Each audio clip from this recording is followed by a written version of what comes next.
All right, I got 2 mixed drinks to lay on you. Mm-hmm. 1, apple pie moonshine plus some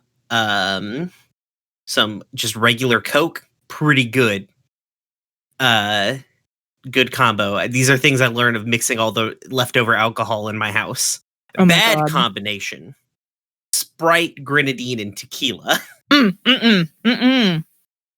No, that'll taste like cough syrup. Yeah, the internet told me that would be good. Mhm. They were wrong. The other thing is also a bad mixed drink, but I love to drink it because my brother invented it. It's called a Dr. Octopus. Oh boy. It is Dr. Pepper, Uh-huh. Kraken dark rum, and that's it. Yeah, I have one of those. It's really good.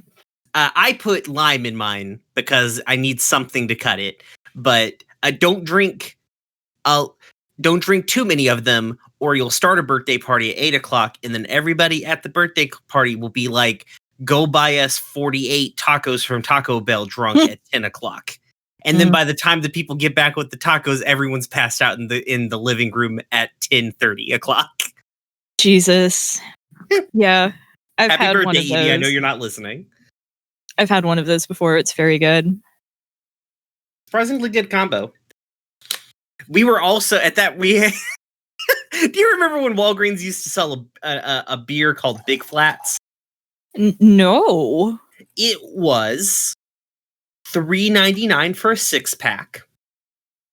Okay. That was its only quality. And that night we were very drunk, and so we created the Big Dr. Octopus, which was just a regular Dr. Octopus, but also Big Flats beer. I don't remember if it was good. That's or probably bad, frankly. That's probably for the best.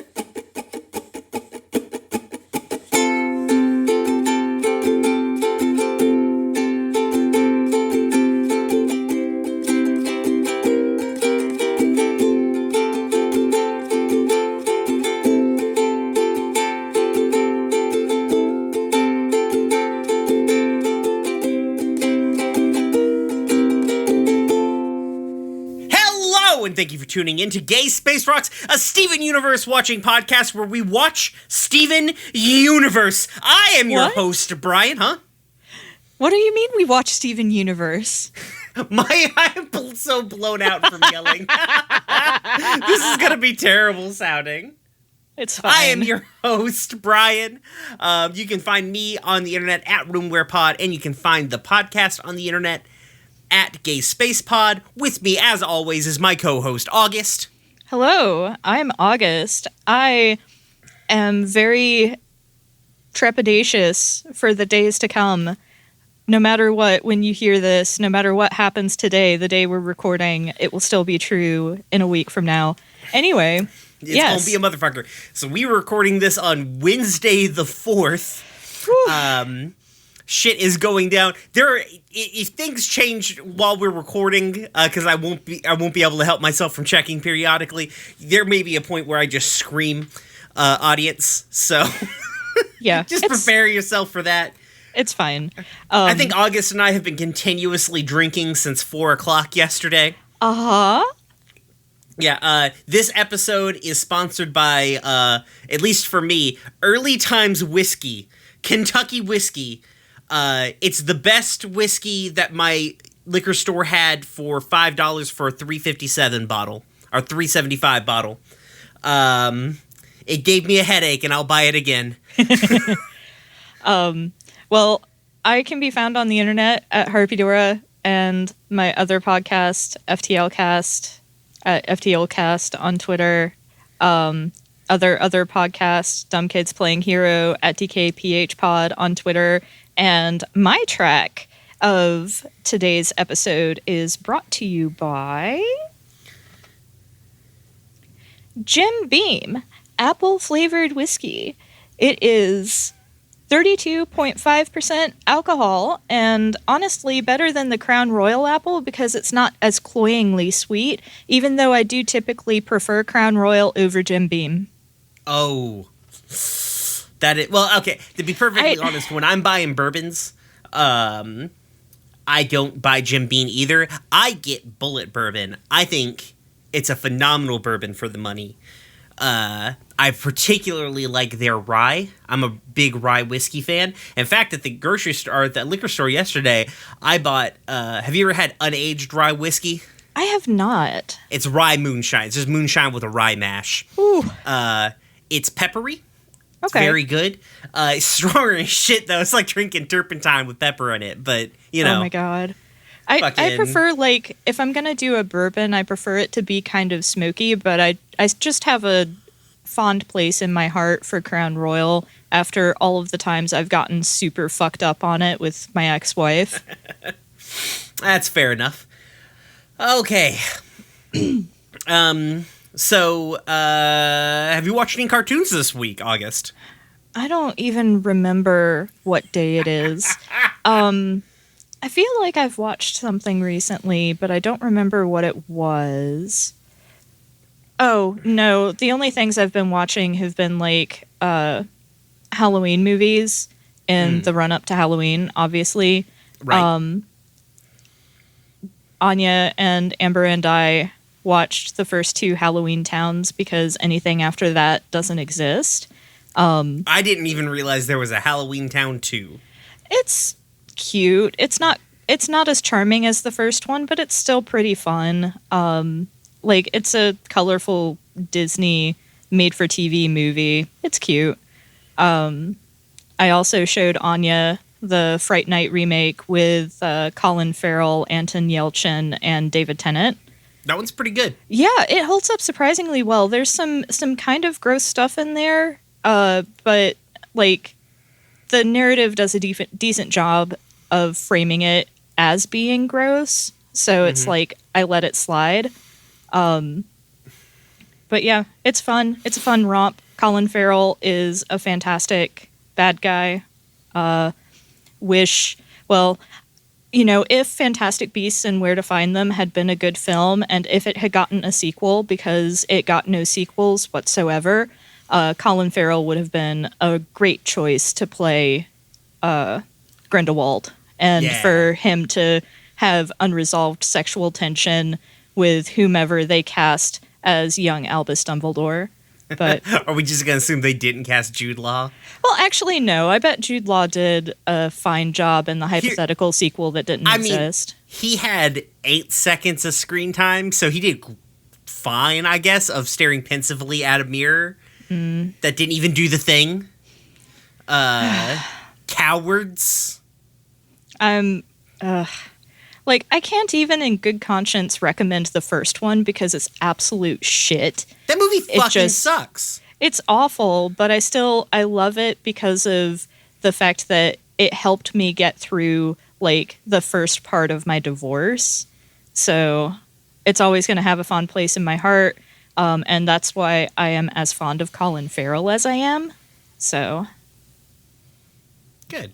Anyway. I mean, I think I like Colin Farrell. I like him in all kinds of shit. And I'm sure there's some terrible thing Colin Farrell's done that I'm not remembering. But overall, I like watching him in movies. He does a pretty good job at the things. Mm-hmm. Obviously, the best role Colin Farrell ever played is Bullseye in the Daredevil movie. Oh my god. Fuck off. Bring me. Anyways, what have you been watching? What have I Ryan? been watching? Mobile Suit Gundam 8th MS Team. Great Gundam Project just started 8th MS Team. And 8th MS Team is my favorite Gundam. Fucking, it's so good. It's an OVA, so it looks good. They had the money to put into it. But I really like Gundam Vietnam. Now, given I haven't ever watched Votoms, which apparently Gundam 8th MS Team kind of cribs from a lot. But I've been meaning to watch Votoms because, like, the Great Gundam Project folks really liked it when it was their backup show. And it apparently just you can buy the complete collection Blu-ray for like $30 from Best Buy right now, and I might buy that.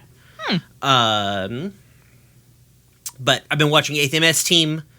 I watched A lot of YouTube videos. Oh, yeah. I mean, if we're ever going to talk about YouTube videos, I can list off lots of things I've been watching. I feel like you watch actual series, and I am just like in the rabbit hole. I just keep going further and further down the rabbit hole of weird technology and music. I absolutely do not watch series. Like, the main things that Anya and I watch, because, like, it's easy to throw up YouTube on the TV, like, in our bedroom, and we'll usually watch, like, stupid anthology shit. Or not anthology shit, but, you know, true crime, paranormal bullshit. Although I've been going back, what the History Channel would be showing if you had if you had cable. Yeah, except less trashy. Weirdly. But I've also been going back through. Anya and I have gotten super into a lot of Plumbella's Sims 4 stuff. Oh, I figured you guys would like that. I've never been a huge fan. Like, I don't think The Sims is bad, and I can definitely see the value in it. But I've just never been a huge fan of The Sims myself, and then watching it isn't quite... It's not as engaging as, like... I watch a lot of games that I don't play, but it's not, like... It doesn't have the level of absurdity that I enjoy, like a Planet Coaster or something. It's one of those things where you really have to bring your own fun. And that's why the personality of the simmer that you're watching is so important. Yes, I can understand that for sure. Yeah, because, like, a lot of the fun that comes from The Sims is, like, projecting onto, you know, projecting actual character onto The Sims. Like, The Sims are, you know, they have some broad strokes with the traits and stuff, but, you know, a lot of the stuff is going to come from projecting character onto the individual Sims. And, like, Plumbella, I just love her style and her personality and, like, how she shit talks her Sims all the time. I might watch Plumbella. I like Plumbella some. Yeah. She has, outside of Raniel Taniel, though, she has shit taste in men because, like, when she did a video about, like, going to Hogwarts, she had her Sim romance Professor Snape. Which, you know, I'm a Snape stan, but also, like, I acknowledge that that's absolute shit taste in men. It's true, but also let's line up. If you're gonna bang a dude at Hogwarts, is there another choice? Lupin. I mean, he's gay, but still, it's Lupin. True. I mean, like, obviously, fuck off. Fuck off with the AIDS metaphor, but having it be a straight man. Like, just fuck all the way off. Right, but also that seems to be in that you're implying that Snape is straight, and he's obviously not. Fair. But yeah, the if we're gonna shout out YouTubers, Plumbella, good one. I really like the YouTube channel Stop Skeletons from Fighting. If you, like me, love obscure video game bullshit, and just like, if you like our critical of a thing, but like aggressively positive about this thing that we enjoy, and not here to be like, we're not here to be like the negative "this show sucks" podcast. We're here to like celebrate this thing, call it out when it does shit, talk about the actual flaws, but like embrace the whole. Stop Skeletons from Fighting is like that, but for video games. Derek and Grace do a really good job of being just like super fucking positive. Like it's like a person who loves B movies, but for video games. And it's real good, real good. Outside of that, I don't think there's any Steven Universe news. I haven't checked, guys. It's been a motherfucker of a 2 weeks, let me tell you. So I have not checked any news for Steven Universe. Shout out to everybody who did some great... I would say there were some great costumes this year for the Halloween. Like, I was going through the Twitter and the Reddit. Great costumes. Everybody looked fucking dope. And that was good. So good job, everybody. Too bad it was a fucked Halloween, but you'll be good next year. It's fine. I do have some Steven Universe news. Oh, shit. As of October 28th, the Beachapalooza team reviewed and approved a final factory proof of the game a few weeks ago, and it is in production with the factory right now. Ooh. Yeah. I kind of hope you can get that by, like, New Year's. I mean, maybe. If you have it at New Year's, we could actually, like, play it. Because aren't you guys coming up? Maybe. If you get Beachapalooza, you probably should. Yeah. Alrighty. Well, that's cool. I'm excited for that game. Yeah, it looks like it's going to be fun. Mm-hmm. Alrighty. Well, let's get into our episodes this week. This week we are covering episodes 28, 29, and 30, Space Race, Secret Team, and Island Adventure. Let's go ahead and get the first ones pulled up. So the first episode this week is Space Race. Apparently debuted on October 9th, so that's pretty interesting. We're kind of close to when it actually debuted.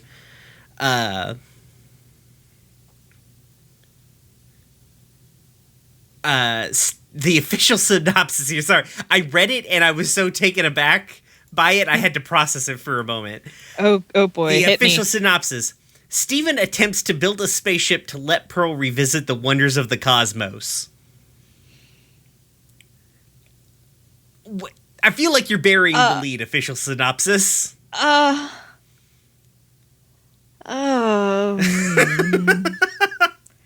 feel like there was a better way to summarize that would not...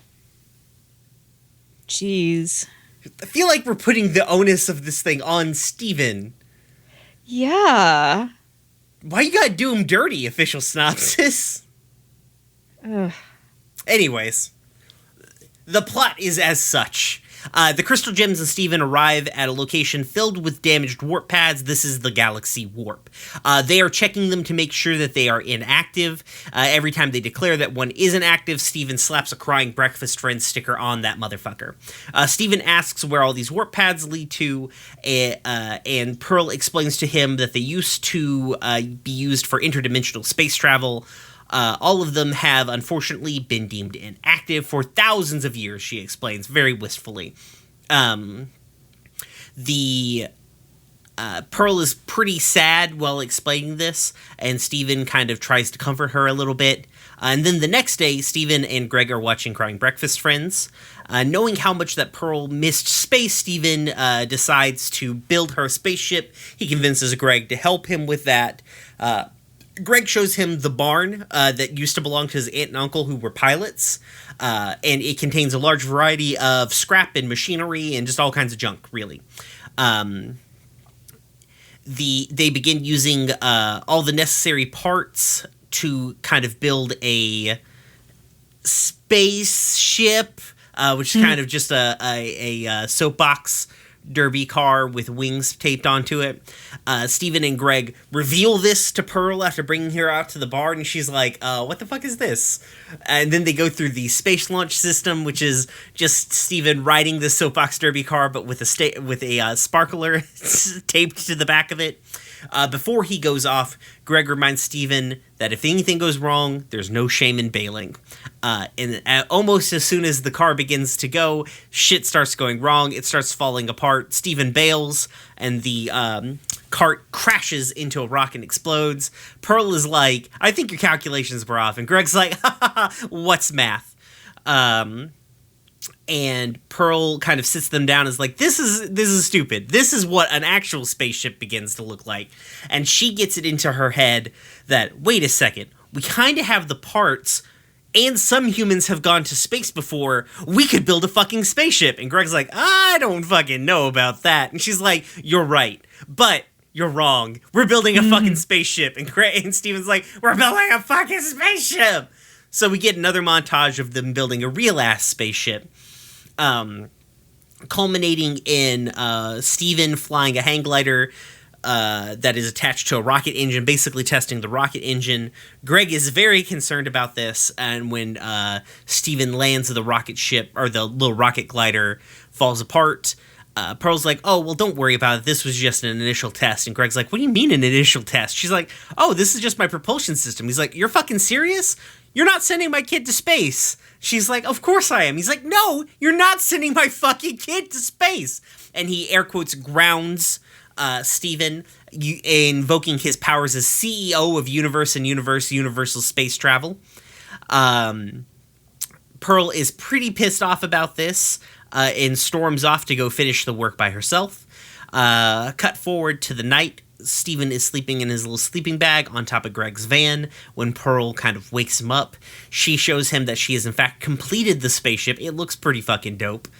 And she's like, you want to get it up for a test run? And Steven's like, fuck yes, I do. I'm 13 years old and this is a real spaceship.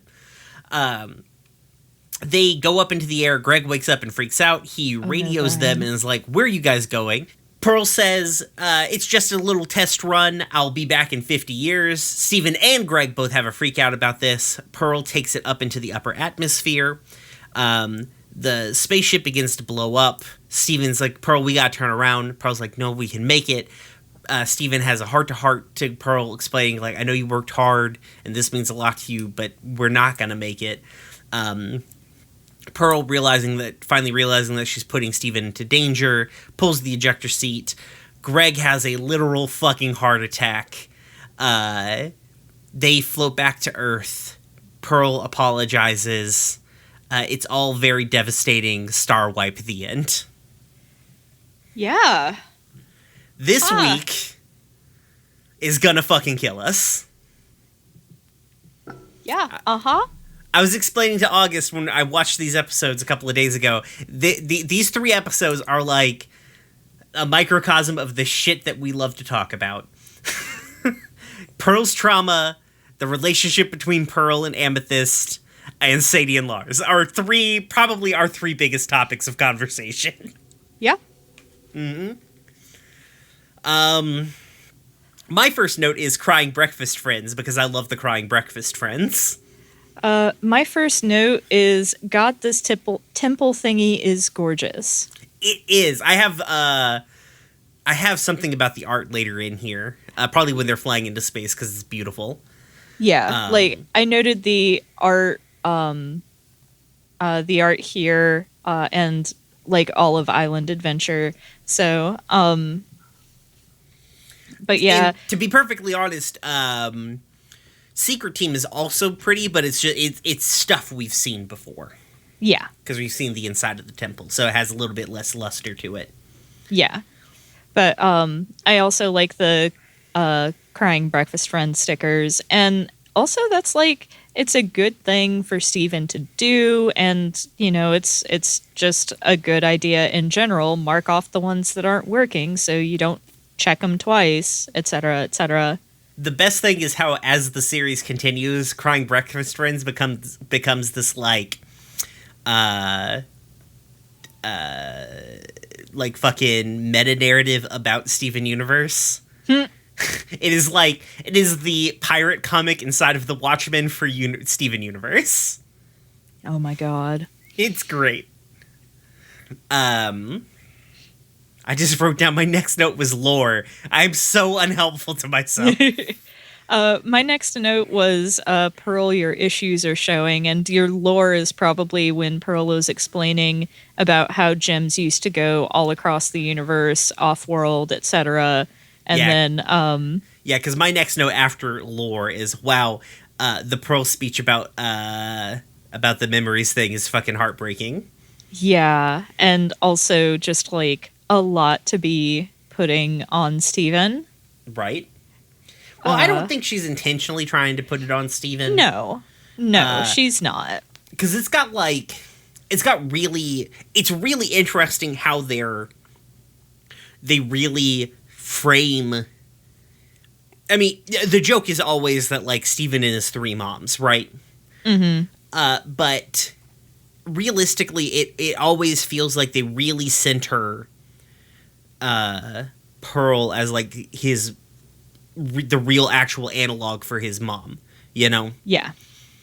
Or, like, his actual parent. Like, as well as Greg. Greg gets a lot of parent time in this episode as well. Oh, yeah. And it does also feel like, now that we are past, what do you call it? House guest. like Greg is becoming more prominent in the show. Because I know Greg's going to pop up way more often than he used to. Yeah. Just going forward. So that's interesting. Now we've kind of had this good introduction to Greg. Yeah, and I definitely have some notes later on about Greg and parenting. Mm-hmm. But yeah, I definitely agree that Pearl is positioned as the mom. Like, mm-hmm. Garnet's the cool mom, but Garnet's like a cool aunt. Yeah. Yeah, I guess you could go that way. If we're doing yeah. like sitcom family dynamics, I would imagine. Like, so sorry, I'm using sitcom family like dichotomy. So no, that's fair. But yeah, it's, gosh, I love Pearl and her trauma. She's such a messy bitch. It like this really has this like heartbreakingly sincere and realistic like parent wistfully talking about their youth. Mm-hmm. Like, I miss doing those things, but at the end where Steven's like, but you're here with me, and then she's like, I am here with him, I love this kid, you know. I feel like the one at the beginning is kind of like, it doesn't sound like she has her heart completely in it. Mm-hmm. Like the one at the end definitely is like, yeah, I'm here with you and it's worth it to be here. Mm-hmm. But the one at the beginning just feels kind of like an afterthought in some ways. That's fair. I think it's more of like a sad reservation of like and also it's just so fucked from a narrative complex too, because like Pearl obviously like loves Steven in a like nurturing paternal way. Mm-hmm. But also Steven is still in her mind partially Rose, and she's still, after a long time, still untangling her feelings about that, you know? Yeah. And I saw, like, back when Tumblr was still a thing, I saw some meta across my dash that, like, even though I didn't have much context for it, it still stuck with me about, like, gems have an incredibly long lifespan compared to humans. Mm-hmm. And so, you know, while it's been 13 years for her to like mourn Pearl, etc., or for her to mourn Rose Quartz, etc., like to us that seems like a long time, but to Pearl as a gem, like that's virtually nothing. Yeah, exactly. Which is why it's like I think they show that really well, because like the gems are really still very fucked up about losing Rose, and Greg is sad about it, but he's moved on. He's moved on. He's living his life. Yeah, he's living his best van life. That is the best van life, frankly. I mean, I guess I don't know. Like we'll get there. I made a note about like something Greg says later that leads me to believe that maybe he's not leading his best van life. But yeah, he's definitely, he has, in as much as one can ever truly handle grief, like he is handling it pretty gracefully. He seems to have accepted, and you know, he's doing his best. He Right. doesn't seem like he's constantly bogged down by his grief. Right, exactly. I have here that Steven's logic that they are people and people built spaceships once that checks out. So, I actually have a couple of notes between here and there. First of all, I can't help but when Greg said, "I used to like cartoons," I can't help but think of that like as a jab towards the fandom, or just fandom in general, that's like, oh, cartoons used to be so good back in my day. Like, right, fuck off. Because, like, the Steven Universe hyper hate has not started yet at this point. It's only season 1, you know? Yeah. It's prescient. Yeah, exactly. But they're still coming off the back of, like, the misadventures of Flapjack and Adventure Time, which were definitely like people being like, what is this bullshit, sort of. Like, I know Adventure Time is lauded now, especially by the internet, but I distinctly remember, like, the same fucking group of ass fucks that are like, Cal Art Style, did not love Adventure Time at the time. And only have reacted to, like, Adventure Time is the correct one because so many more radical things came out of Adventure Time for Cartoon Network. Yeah. Well, and I mean, like, the first season and a half or so was really rough. Well, I think it was still a kid's show at that point, and then it was popular enough that they took the fucking weighted clothing off of Pendleton Ward. Yeah. Though, honestly, he admits himself, like, he was just kind of producer at one point. Like, he kind of just let his staff really take over that show. Yeah. In a good way, so. Yeah. But after that, I noted that Steven is a good boy for wanting to build a spaceship, and I remember trying to build a spaceship out of wood when I was tiny. It's true. So, you know, hashtag relatable, I guess. And so Greg points out that his family has a hoarding problem, and, like, I don't know if the Crooniverse, like, knows a whole lot about hoarding, but it's usually linked to a couple of different, like, mental illnesses, most commonly compulsive disorders, but also, like, depression. Like, there's not a well-adjusted person who is a hoarder. Like, there's just not. Let me tell you, there is an episode coming out called Maximum Capacity, episode 43 of this season. Hold on to that thought, because there's some shit that happens in that episode, because ostensibly it's about cleaning out Greg's storage unit. Oh, that's not gonna go well. It doesn't.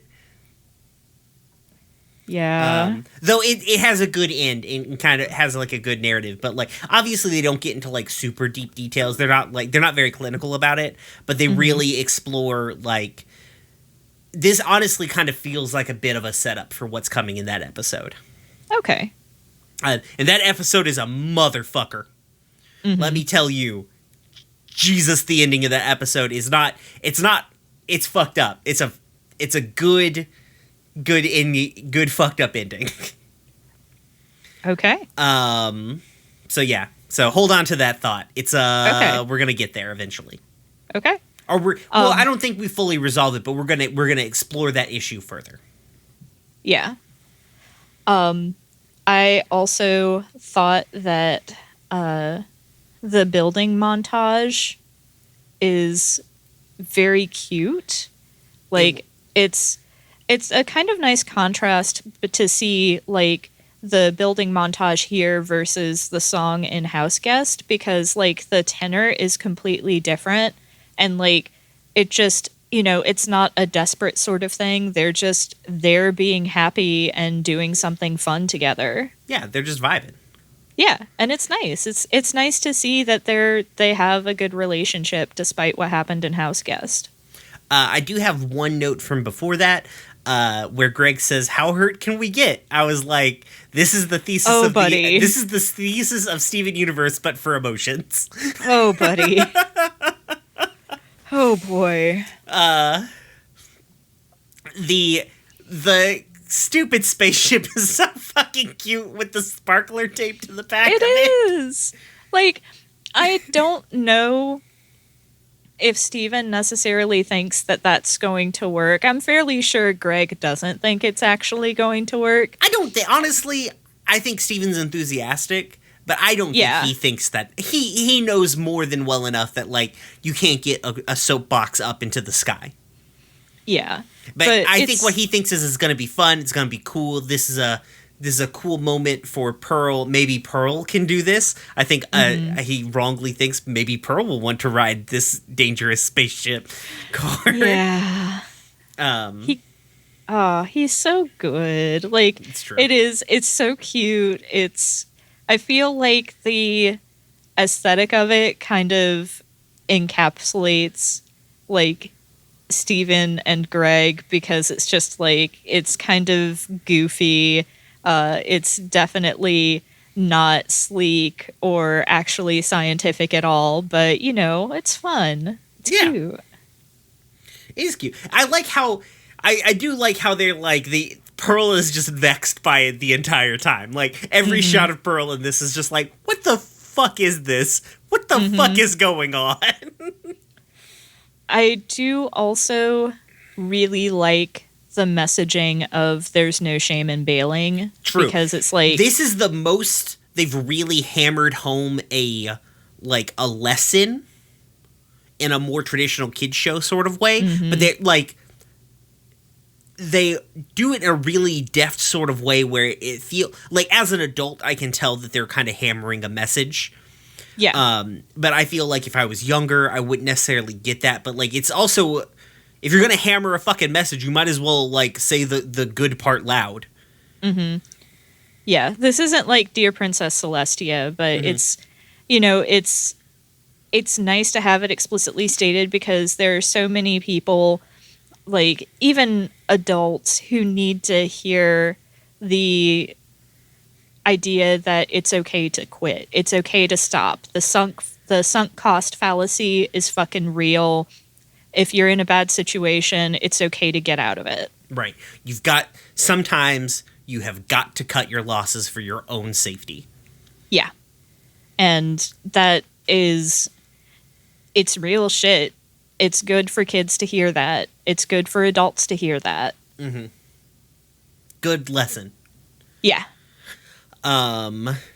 So, when Pearl is explaining how a spaceship works, I remember this being part of the catalyst of, like, what was Pearl back on Homeworld?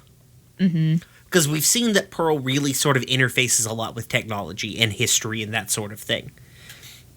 And with hindsight, I understand, like, I now know why she's so into that. But at the time, everyone's like, oh, maybe Pearl was, like, a scientist, or, like, pearls are pardon me, sorry, I've got the hiccups. Maybe pearls are, like, inventors or crafters or engineers or something like that. And it's really interesting how they kind of build up this specific part of Pearl, and then next season we're going to have kind of, honestly, like a similar like an episode with kind of like similar vibes to this that like challenges this aspect of Pearl's personality. Okay. The next montage after that is very like you said. I think like you were talking about comparing and contrasting the previous montage with like the one from House Guest. I think it's interesting to see this montage where like it's less fun.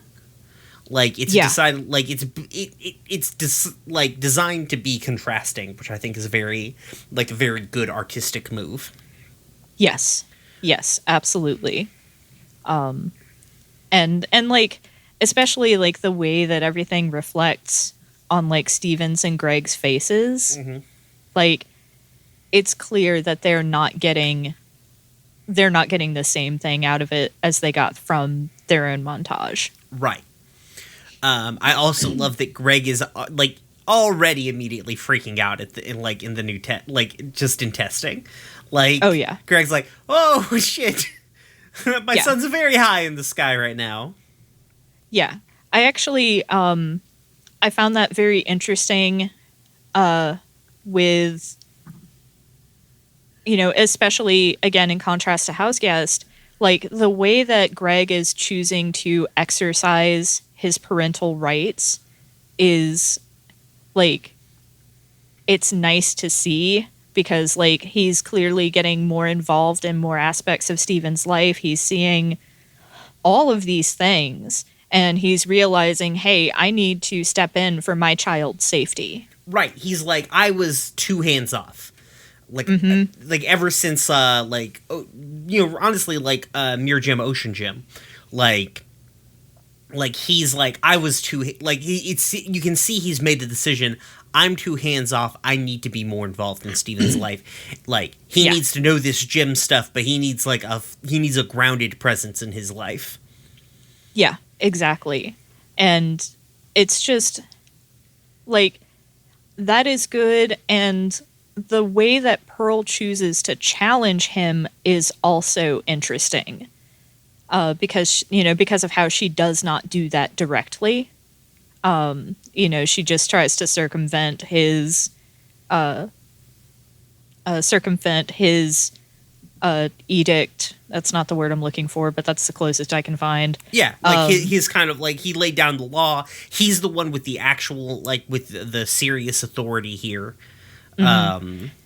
Yeah, and like she doesn't go, no, you're not his father or anything like that. She doesn't try to claim supremacy over him in that way. She just chooses to like go around behind his back. And I feel like this also reflects just on Pearl and Greg's relationship, because like we will is it Story for Steven? No, it's not Story for Steven. There's an episode way back when they're talking about, like, I think it's in season 3, they're talking about fusion. Might be in season 2. And Greg's having like a kind of recounting a story about him and Rose. And we see, honestly, this same kind of behavior when like Greg and Pearl are sort of like childishly like competing for Rose's favor. But the contrast here is like Greg was also competing for Rose's favor at that point. But here, Greg is being serious. Like, he's like, this is serious shit. This is my son. Like, he's not playing a fucking game here. But Pearl is still kind of in that mode. Like, still kind of interacts with Greg in that way when conflict comes up. Yeah. And, I mean, we see that immediately because, like, my next note actually here is sleeping bag, ! Oh, yeah. God, it's so cute. I did note the sleeping bag is fucking adorable, and I love it. It's just that those 2 points kind of float into each other, so I just have the sleeping bag as a parenthetical. Right, exactly. Same here. But, like Pearl coming up and, like, whisking Steven away, being like, oh, you don't have to fucking tell Greg. Come on, let's, like, look how cool this thing is that I made for us, Mm-hmm. Yeah, and like I feel like this is just such an interesting aspect of her character, because like I feel like this is the first time that we really see her be completely self-absorbed and selfish. Like, she's been kind of petty, but for the most part she's like tended to set things aside for other people. Right. But yeah, like this isn't about Steven at all. Like, none of this is about Steven. It's all about her. Right. And like the more you get into it, the more that becomes apparent. And like initially, like the first time you watch this episode, the reveal of the spaceship, like as it's happening, the reveal of the spaceship is kind of heartwarming because she's talking about like they're having this cute little moment, and Pearl is talking about like showing Steven these things, and it seems like she kind of legitimately I feel like she does legitimately want to show Steven these things, but like in context, it's just like so fucking devastating because like Pearl is just desperately trying to do a thing for herself. Yeah. Let's see. Why did the whole space thing is just like the whole trip is fucking rough, man. My only note for it is thanks for ruining me this week, Rebecca. Yeah. But yeah, like just like the climb up, Steven like having to make the hard choice of like, all right, well, I've got to put myself in actual danger, like more immediate danger of pulling the cockpit canopy. Like he understands that he'll die in space, and this is the only way he can get Pearl to fucking snap it the fuck out of it. And then Pearl like crying, like I just want like the line from like before this where she's like, even just for a moment I can see what they've been doing without me. Like fuck. Yeah. Because, like we've said before, like, Amethyst does not have any connection to Homeworld. Like, she's as much of an Earthling as, like, Steven is. Mm-hmm. And Garnet has her own particular reasons for not giving a fuck about ever going back to Homeworld. You know? Like, she's written it off. They didn't want her to be, so she's like, fuck them, I don't need them. You know? But, like, Pearl didn't really, you know, it always seems like Pearl is here on Earth with the other crystal gems, but would probably go back to space given the chance, you know? Mm-hmm. And even before this. And then now we have this, like, where she has the chance and she just desperately fucking claws her way at it. And it hurts a lot. Yeah. Oh, yeah. And then, like, her grasping onto sea, like, it's just a great animation, a great sequence. Greg having just an absolute breakdown. Mm-hmm. Fucking. Yep. I wrote Greg is a whole ass mood. Just laying down on the ground and curling up into the fetal position wherever the fuck you are. Yeah. 2020. Uh-huh. Yep. Especially fucking this week. Whew. But, like, so as they're floating down and Pearl is apologizing, I think we get the fucking hammer blow, like, to me, of this episode is not, like, Pearl being desperate to, like, kind of reclaim this part of herself that she's lost. I think the real fucking, like, ice pick to the heart that is this episode is Steven apologizing and taking like, he almost died, and he's like, his only concern right now is, I wish that I could have done that thing for Pearl. And he apologizes for the thing and reassures her that it's going to be okay. Like, he only gives a shit about, like, Pearl's feelings. What did I write here? This kid is the best kid in the world. All he cares about are other people's feelings, and it hurts so fucking bad that he feels like he has to be everything for everyone. Yeah. And Jesus just getting in there. Thanks, Rebecca. You write a good show. It's a good show and I like it. Yeah. God. So, that's honestly I don't have anything else. That's my point. Like, it's just like they're setting the Steven up for, and it's ridiculous to see, knowing, like, 6 seasons from now what the finale of this series will be. And how much people fucking whine and cry on the goddamn internet, particularly Twitter, about how the ending didn't make sense or it wasn't earned or anything like that about Steven Universe Future. But going back and watching season 1, it's like, no, we were always going to get there. It may have taken a little while. I'm sure they got off the path a little bit, and well, you know, we've got, you know, a long fucking time to watch that.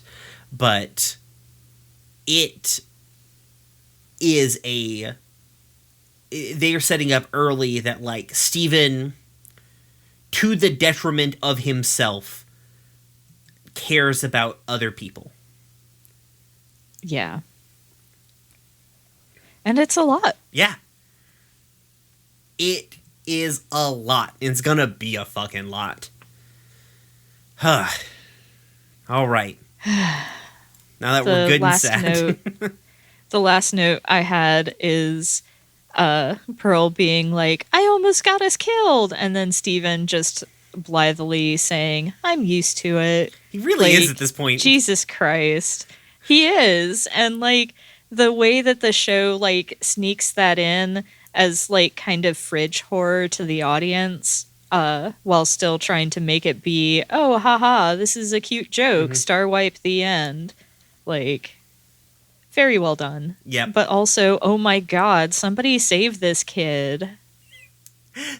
We need one well-adjusted adult We probably need a second well-adjusted adult. I feel like Greg's not that unwell-adjusted. He's okay. Yeah, I mean, he's okay. Mm-hmm. He's doing his best, and his best is generally okay. Yeah. All right. We have anything else for Space Race? I do not. All right. Let's move on to episode 29, Secret Team. Steven, Amethyst, and Pearl accidentally pop a bubbled gem and form a secret team to secretly retrieve the missing shards. Yeah, that's pretty much it. Can't argue with that one. How they do this one so good and the other one so bad. Alrighty. They got to give us something to mock. I guess so. I'm glad that we're back off the good bit. Steven is in Amethyst's room, jumping into puddles. When Amethyst tells Steven to put more ball into his cannon, Steven kind of doesn't understand what she's talking about, and then Amethyst shapeshifts to show him what's going on. Steven and Amethyst crawl out of the puddle and find a puddle for Steven to jump into. When he looks into it, he finds the heart. It looks like the heart of the temple, right? It's got the gems and everything in it. This synopsis here calls it the burning room. So I guess that's what that is. I guess. I don't know what the difference between the burning room and the heart of the crystal temple is, but anyways, Garnet's in there, bringing back a bubble. Amethyst pulls Stevens out. Is like, hey, you can't go in there. Only Garnet's allowed in there. Let's jump into this other puddle. And so they find a puddle with a tall thing of stuff stacked up. Steven climbs to the top of it and cannonballs in.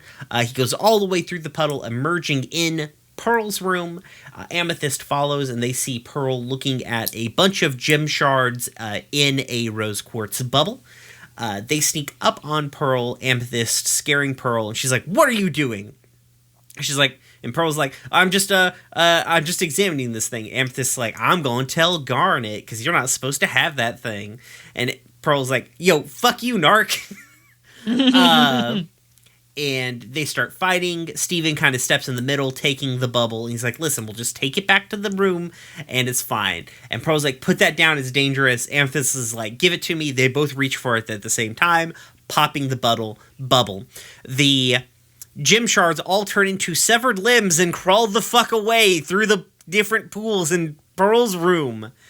They're like, Pearl and Amethyst immediately have a fucking panic attack. They're both losing their shit. They're like, if Garnet finds out, she's gonna fucking kill us. We're fucking dead. Oh my god, we're gonna die. And they devise to go after the shards without telling Garnet. Steven's like, we're gonna be a secret team, and because they're a secret team, they need to have something identifying them as a secret team. So Steven produces some VI pizza cards from Fish Stew Pizza, gives one to each of them. We then get a montage of them hunting down all of the gem shards. Basically, it's kind of showing Pearl and Amethyst working really well together as a unit. Finally, they get what they believe are all of the gem shards together. They have Steven bubble it, so it's in a rose quartz bubble again, and they disband the secret team, much to Steven's horror. Steven, now a hardened, grizzled detective, I guess, goes to the fry shack, orders the bits, and laments about the secret team breaking up. He realizes, we just need another mission. He returns to the temple, telling them that they need to reform the secret team because he's lost his favorite hat. Pearl and Amethyst are like, listen, we're never doing the secret team again. Pearl says, we only did that to cover up the awful thing that we did. Amethyst takes exception to this, saying, no, you're the one who had the bubble. They get into an argument, and they're like, I hate being on a team with you. Fuck you. And they both aggressively tear up their VI pizza cards at one another.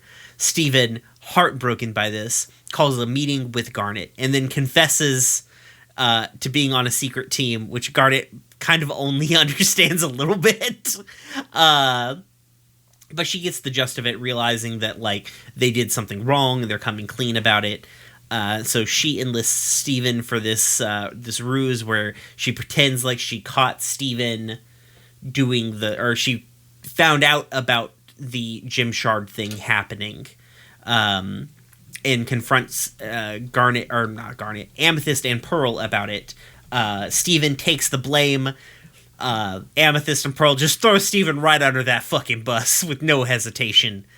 Garnet's like, I will have to punish you in this very cheesy way. And then a disembodied hand comes up and pulls Garnet down into the pool. Another hand joins the fray. They begin attacking Amethyst and Pearl. Eventually, the two hands grab Amethyst and Pearl, and they, under duress and worried that they might die, apologize to one another. And we are then revealed that Garnet was in fact the hands all along. And she's like, listen, you two, you need to get along better. Like, you can't just get along when I'm about to kill you. There's no other team but the Crystal Gems. They all tear up their VI pizza cards. And Steven says, you know, guys, if we all worked together, we could have had a whole pizza. Star wipe, the end. Yeah, I mean, okay, so, like, Steven was saying that at the end, but that was my thought the whole time. Everybody was tearing up their VI pizza cards. So, like, I get that the Steven's Gems don't valid. understand this, but, like, I also understand having having 1,000 of those rewards cards. Yeah. I don't feel like those are as common anymore. Like, because I know this aired in, like, 2014. I feel like that was the height of, like, fucking Stampy cards. Well, I mean, like, physical Stampy cards, maybe. But, like, you know, Red Robin has a rewards club. It's, like, buy 10 burgers, get your 11th free. Who the fuck is eating at Red Robin that much? Fuck you! Okay, I touched a nerve. Listen, I really like Red Robin burgers, okay? Sometimes I want a giant fucking burger with a roasted jalapeno on it. Okay. But also, like, the hair place I used to go to before I started going to the salon that I'm at had a Stampy card, too. That's fair. So. Yeah, lots of local pizza places I went to had Stampy cards. Oh, no. They discontinued it. Never mind. We're talking about the reader program? No, I was talking about a pita place near where I used to work. Oh. Sir, you're showing up on my waveform. Stop it.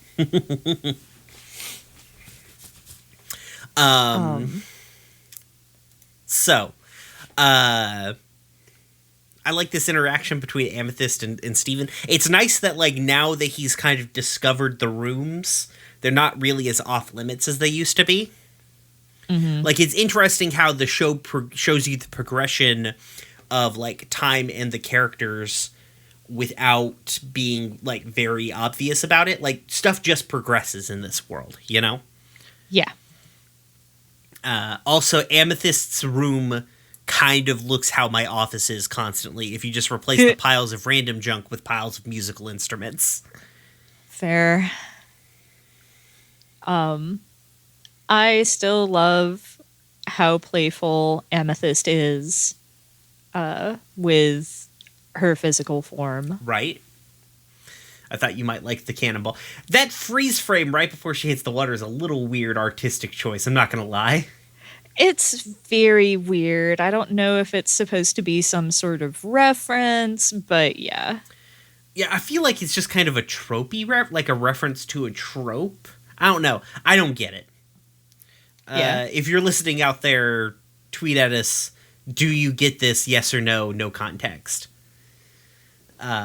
Just tweet yes or no at us. Yeah. We'll know. We won't. I love how the theme shifts through this episode as they move room to room. Yeah. That is very interesting. Music continues to slap. So good. Especially, there's like a little ditty little bit later in this episode that I loved. Yeah, I I don't remember if it was this episode or if it was it might have been Space Race, but there was an episode that gave me like heavy Darren Korb vibes, which is only really at the top of my mind because I've been playing Hades recently. But like, I just fucking love that kind of like style of music. I think it might be. I think it might be in this episode. It might be the thing I'm talking about. Maybe there's like that little Steven's little detective theme. Yes. I don't know enough about music to articulate why I'm reminded of Darren Korb with the music in this episode, but it was just something that I found interesting and enjoyed. Yeah, I'm not familiar enough with Supergiant to be able to figure out what the connection is.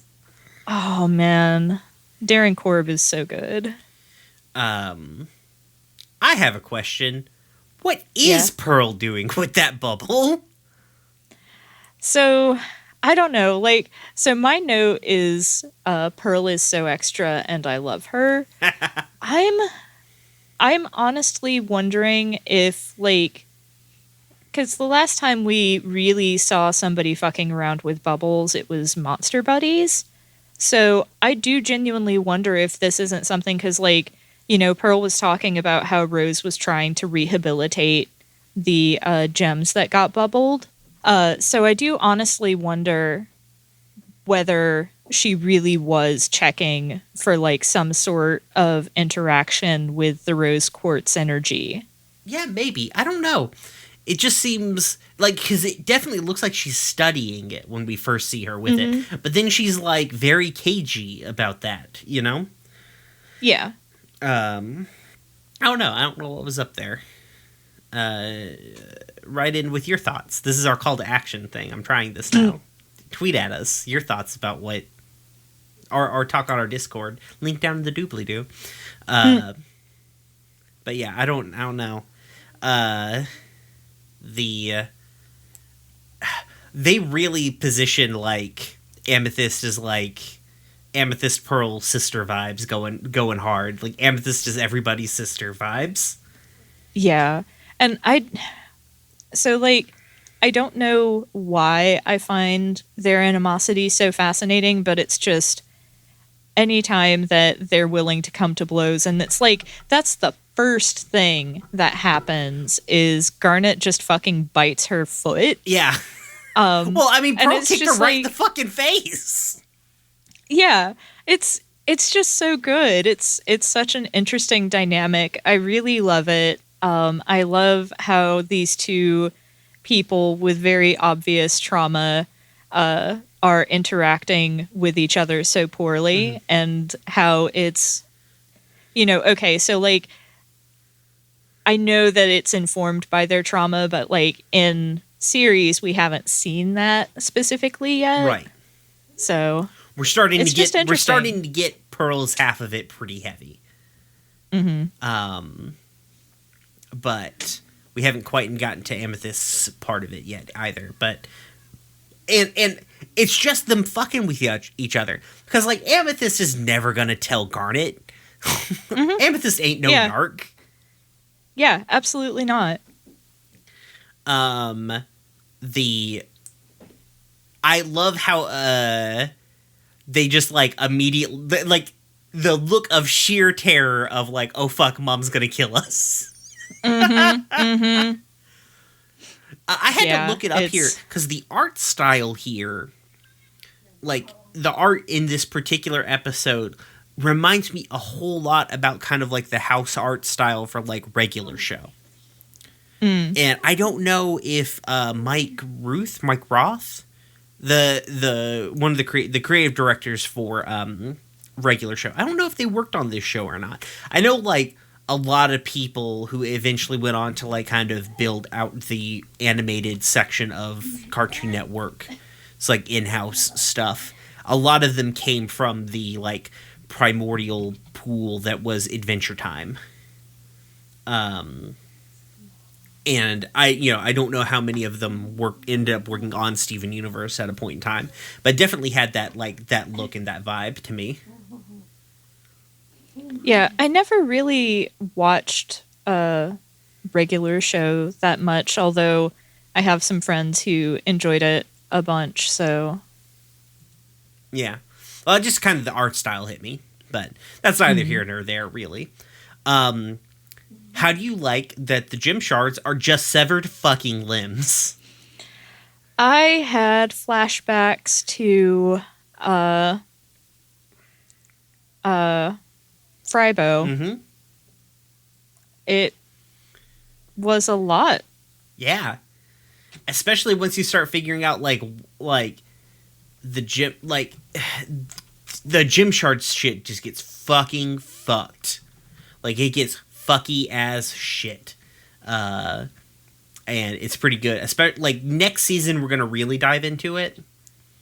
There's an episode, I believe it's called Nightmare Hospital. Should give you exactly the kind of vibes that you should be looking for there. Yeah. Fun. Love that. Mm-hmm. Love that for us. Montage is great.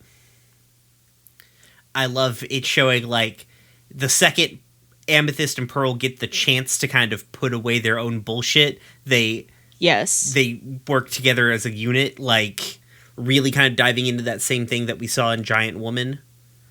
Yes. I definitely got those kind of vibes from that. And like you said, it's very interesting how well they gel together when their bullshit isn't getting in the way. Right. And because, like, it's obvious that they give a shit about each other. They just can't really admit that to them, like, to the other one. Like, it's just like, this is the one that I can, like, this is the person who is my outlet for all this shit I've got wrapped up inside of me. And that's all that's happening right now. Yeah. Them breaking up, or them... Steven... I don't know why they were like, now that Steven's been on the secret team, he's a hard-boiled detective, but it's a good choice. I mean, he's done similar things before. Like when he got hit in the head with the pebble in... Right. Coach Steven. Yeah. When he got hit in the head with the pebble and he was all bandaged up and it's like, yeah, this is my super badass injury that I got in battle. Like, he's got a history of being his own level of extra. Yeah, he's like a total goober. It's great. I love him. I love him so much. Sure. He's such a good boy. And like we said before, the 8-bit detective theme that's like playing under Steven here is great. Fucking phenomenal. It is. The music for this episode is just very good. That's true. We really get to show off like the way they kind of build musical palettes for all of the crystal gems, like by shifting through their rooms, and then we have this like we get to see Steven's, which is kind of 8-bit video game noises, is kind of the palette they go with for Steven, and we get to see that on the like solo Steven scene that happens. It's real good. Okay, so this is a detail. So the big argument between Pearl and Amethyst, it's an argument, it is what it is, right? Do you notice that when they huff off away, like out of the scene, Pearl like pirouette jumps out of frame? Yes. Yes, I saw that.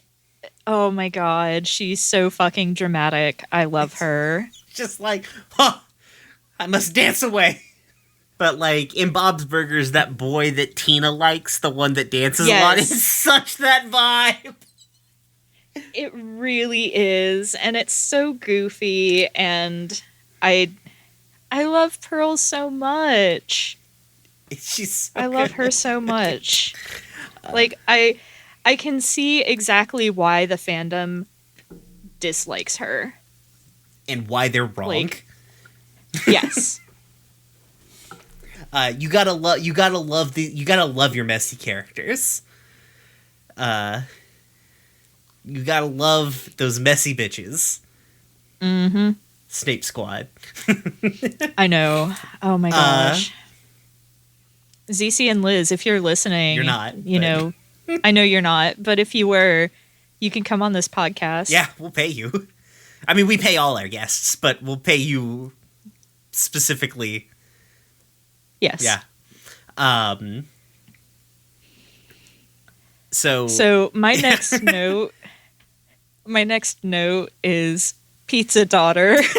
Yes! I fucking love Garnet. I love her so much. Pizza Daughter. She knows this girl's name. They had a cookout. They play volleyball and shit together. And I mean, I guess she doesn't know this girl's name. She never bothered to learn their names. Well, I guess she kind of did because they are technically the pizza family. So I guess, that she's not wrong, but also... Wait, is it capital P Pizza Daughter? Like...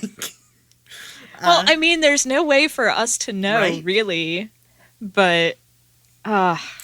so good. I fucking love Garnet. The way they use Garnet as the straight man, but just the straight man turned up to 15, is fucking wonderful. The hands fight scene's pretty good, actually. That comes after this. Yeah. I love that Amethyst and Pearl just throws Steven shit. Yeah. Well, just no hesitation throws Steven under the bus. Yeah, it is kind of frustrating because it's in some ways I do feel like that kind of goes against some of the things that we've seen before, where they have explicitly gone out of their way to save Steven at great personal risk to themselves. Right, but it's a different because it's Garnet.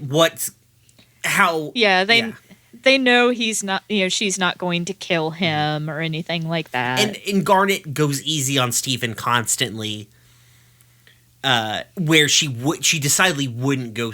She wouldn't go easy. She would be it would be oh, Steven's gonna get a stern talking to, which they feel like Steven can weather.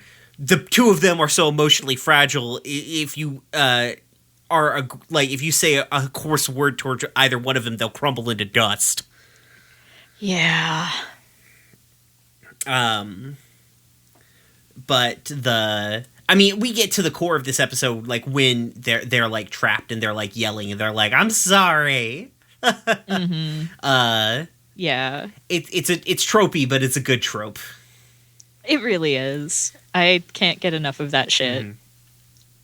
And as mentioned before, they definitely did have more than enough pips to get free pizza.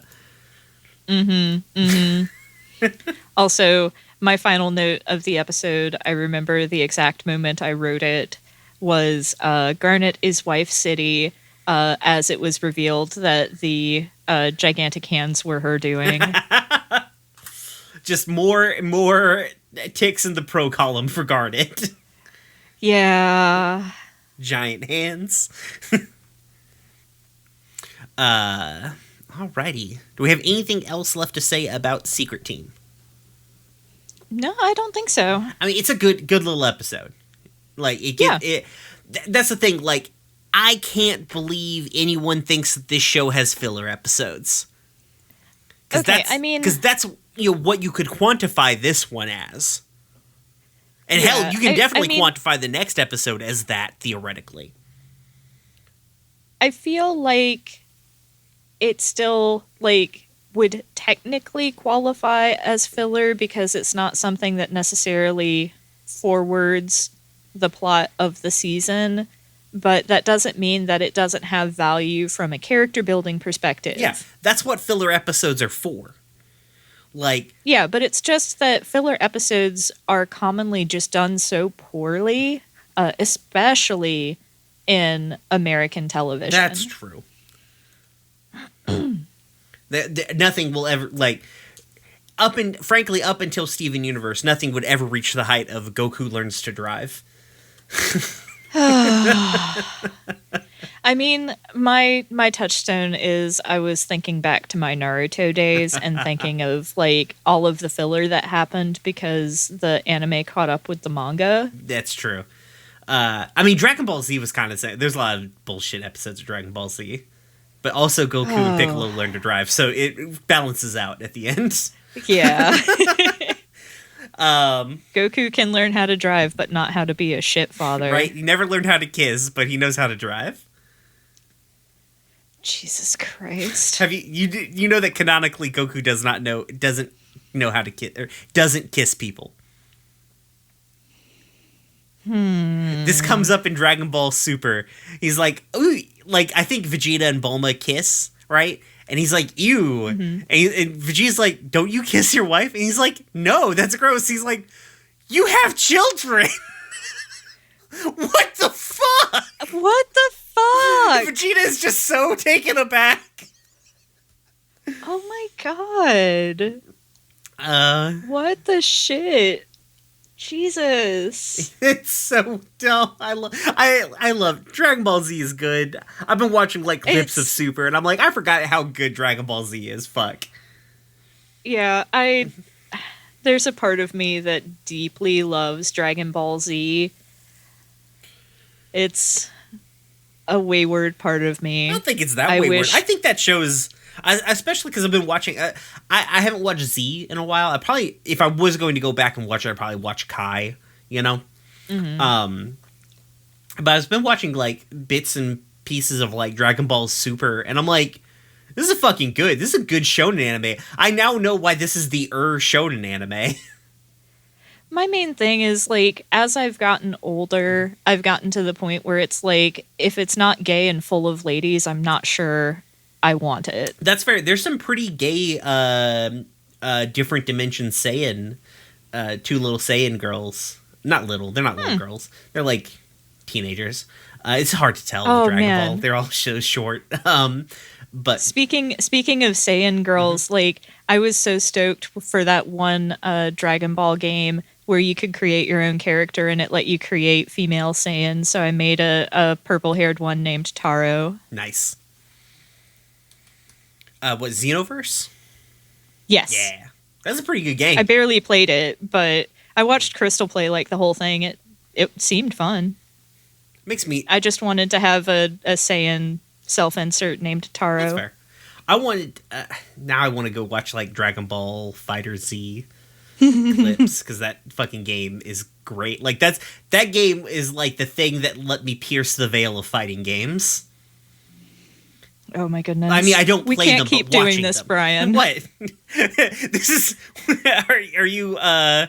Like, Brian, it's 8:45 and we still have Island Adventure to talk about. Yeah, I mean, what else are we going to talk about here on Capsule Corp? Our Dragon Ball Z, the Dragon Ball Z watching episode.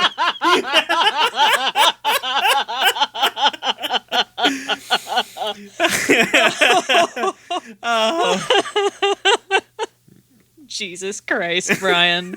I don't regret a fucking thing.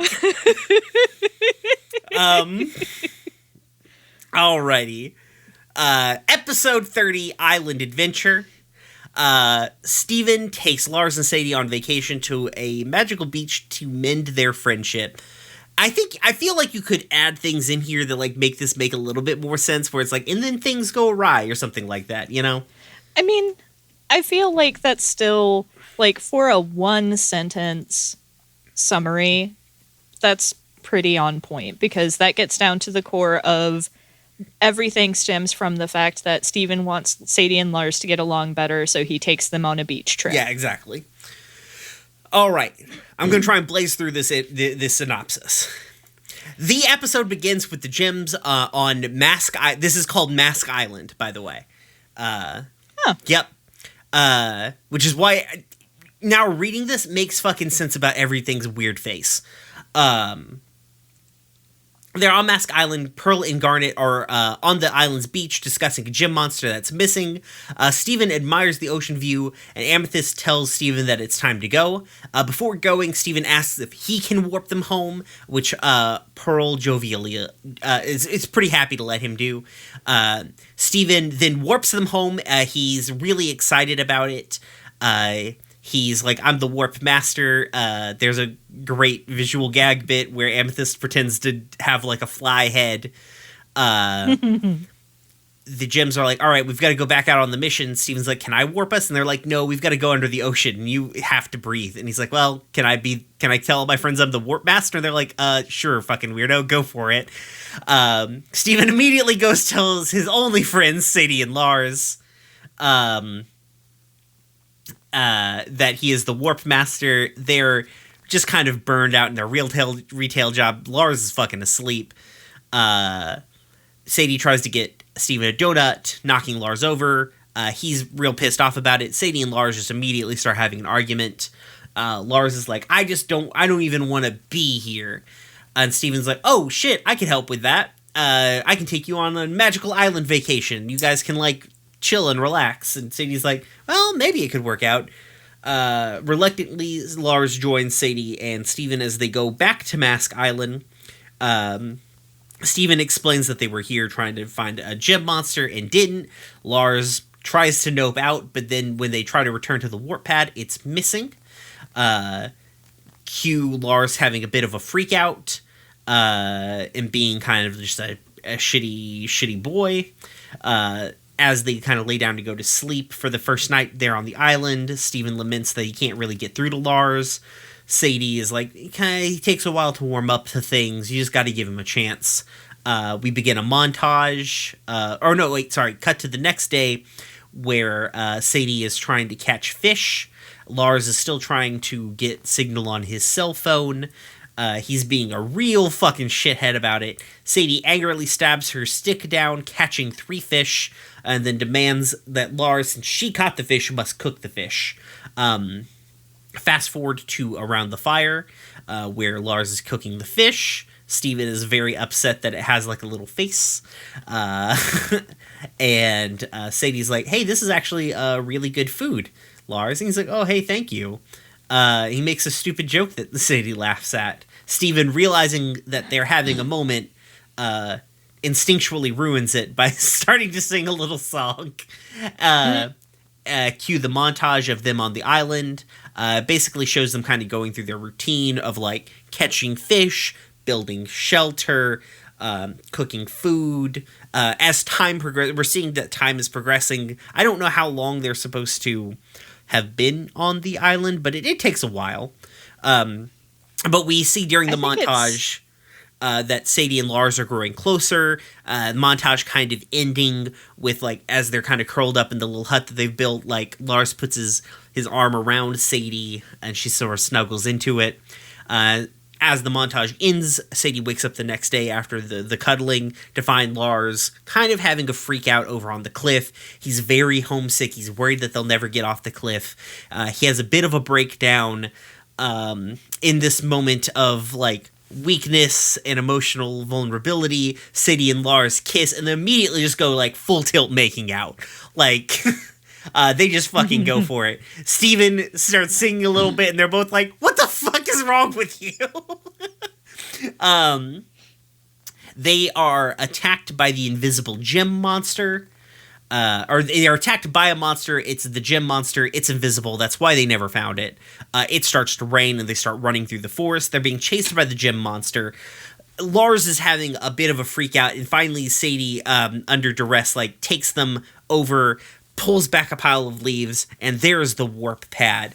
Lars realizes that Sadie hid the warp pad. They had been there all along.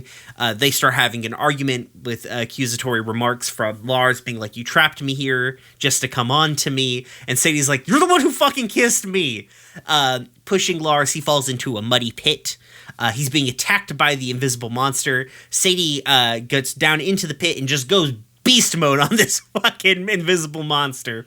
Her and the monster have this pretty knockdown, drag-out fight until Steven throws her the sharp stick she's been hunting fish with, and Sadie brutally murders this thing with a sharp fucking stick slowly. She has kind of a very cold reaction to Lars. They're able to finally return home. Star wipe, the end. Oh. Holy shit. This might be my favorite fucking episode of the show so far. because like the pacing's really good, the storytelling's very solid.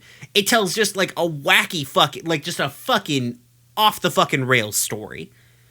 Yeah. I'm sure there will be episodes that replace this, and it's probably a tie between this and Ocean Gym. But fuck, man, this is a motherfucker right here. It's a lot. Let's get through the easy parts. Island design, fucking perfect. Beautiful art design this entire episode. The fly joke from Amethyst, great, hilarious, So funny. Oh yeah, absolutely. I love the idea of Steven wanting to go tell all of his friends that he's the lore master or the warp master, because that's just such a fucking kid thing to do. Yeah. Also, going back a little bit, because we've missed some things. I forgot that Philo in our Discord asked some questions about Space Race, actually. So we need to go back a little bit. Oh boy, sorry, Philo. Yeah.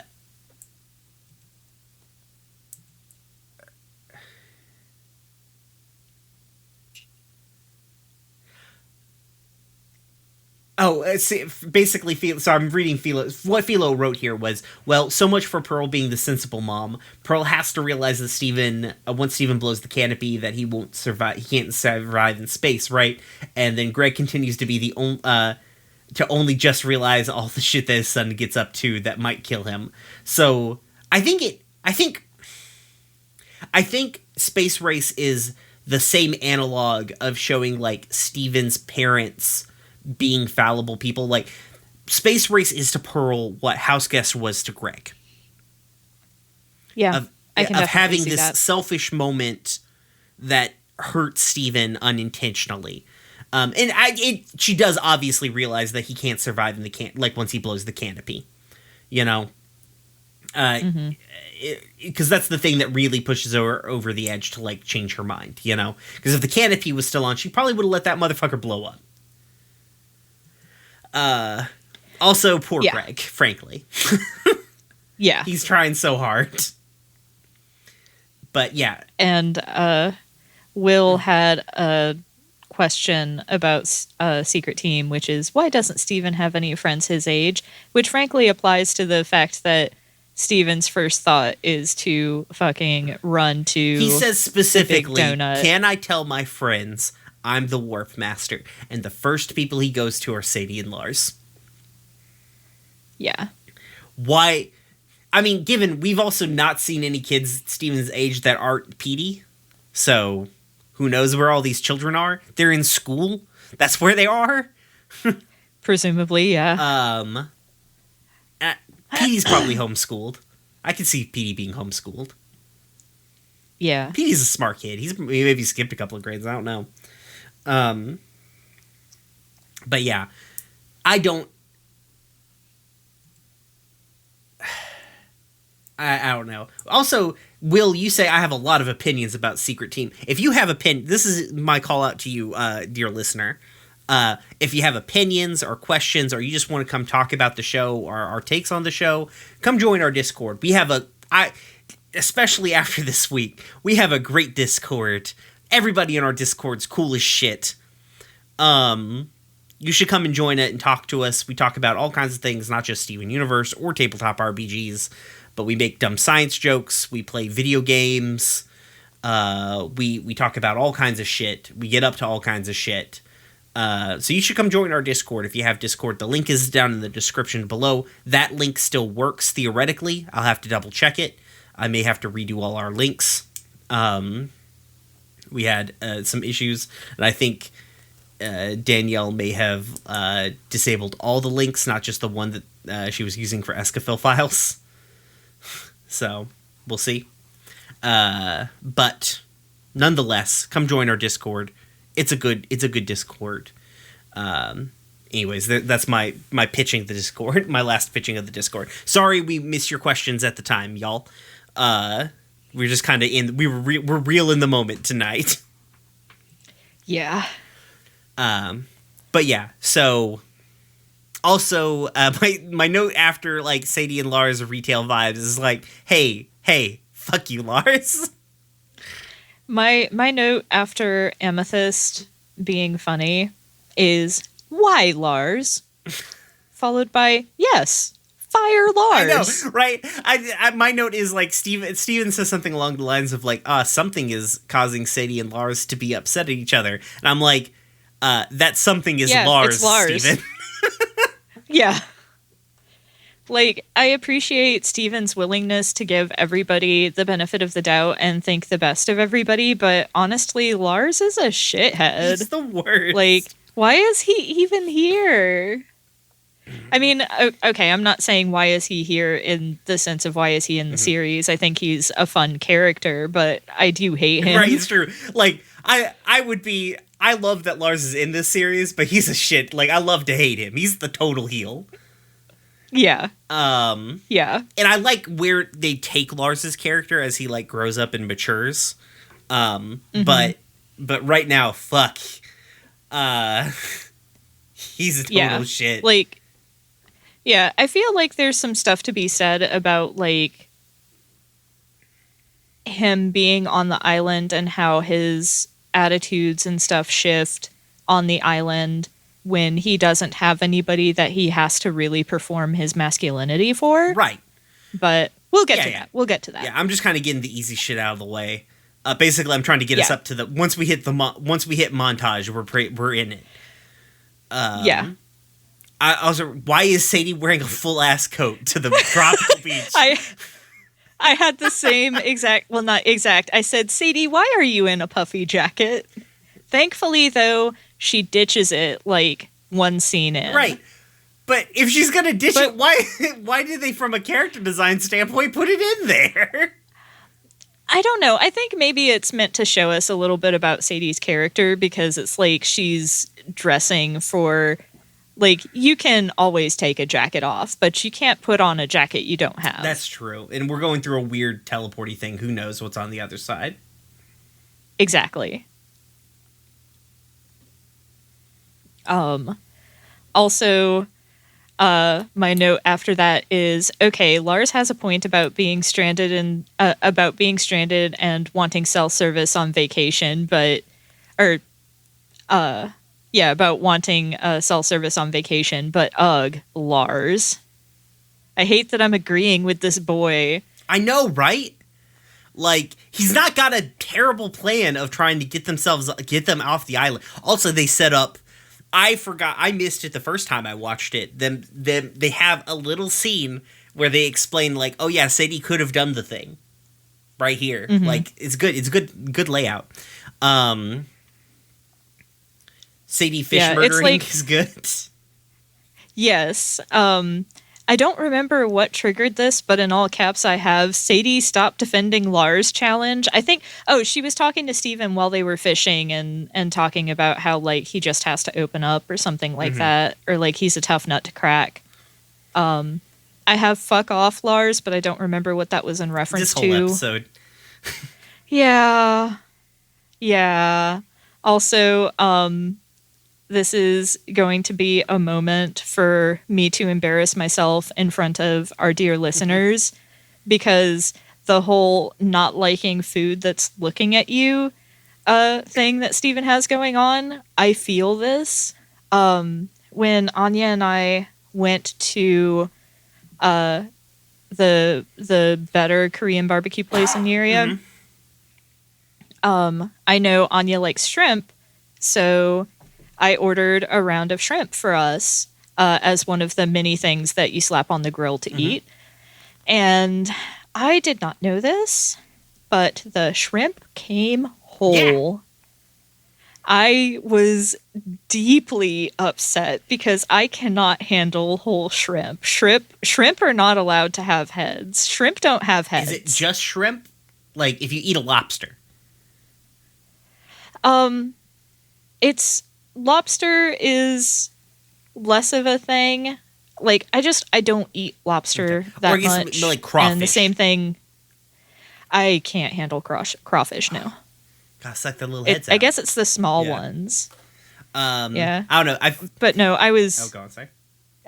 I was deeply scandalized when they brought out the shrimp. You can ask Anya. It was hilarious. But yeah, so mood, Stephen. Also, the way that he covered it with the little leaf is very cute. It was adorable. I like how also its expression changed from when it was alive to smiling to sad because it's cooked. Yeah, that I was need to really do one of those too. how it started, how it's going memes with that. I'm gonna do that. Put it on Twitters. Do it. But so the montage kicks in here. Also, I love this little song. This song is so much better than the last little song we got. Yeah. It's oh, I have one last thing here. I have a couple of notes from previous to this that I missed. When Lars is like, "We live on a beach," and I'm like, they also like they do. And Steven's like, "It's a magical beach." I'm like, well, they kind of already live on a magical beach. I'm not gonna lie. Yeah. And then also, Lars is the teenage boy.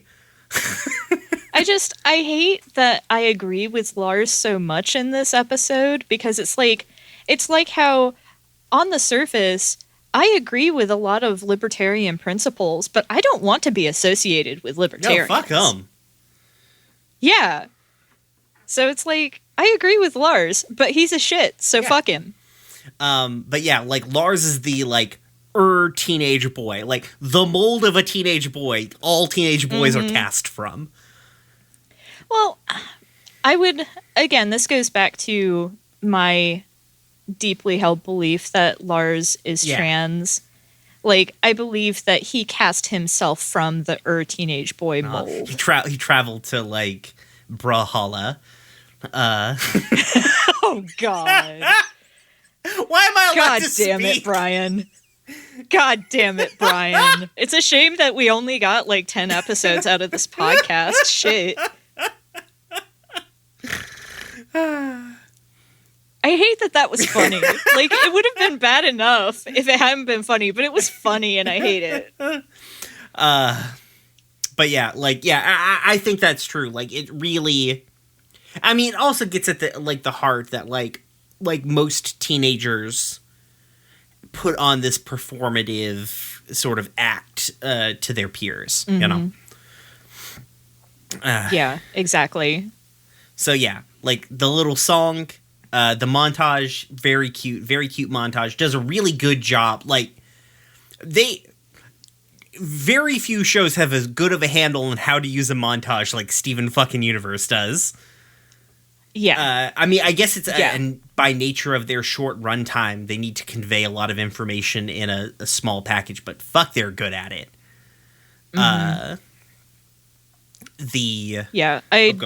really enjoyed like the way that the montage conveyed like the passage of time was really good. Like, it wasn't just I mean, they did do like the whole the night and day cycling, and I think I counted, but I didn't actually write it down because I'm a dumbass, but I want to say it's like at least a couple of weeks that they were on the island. It has to be. But like but like, and that raises other questions about why the crystal gems didn't fucking come for him. I mean, you know, whatever. They could have, like, they don't know where he went. The whole time Steven's like, "Oh, the gems will come find me." How?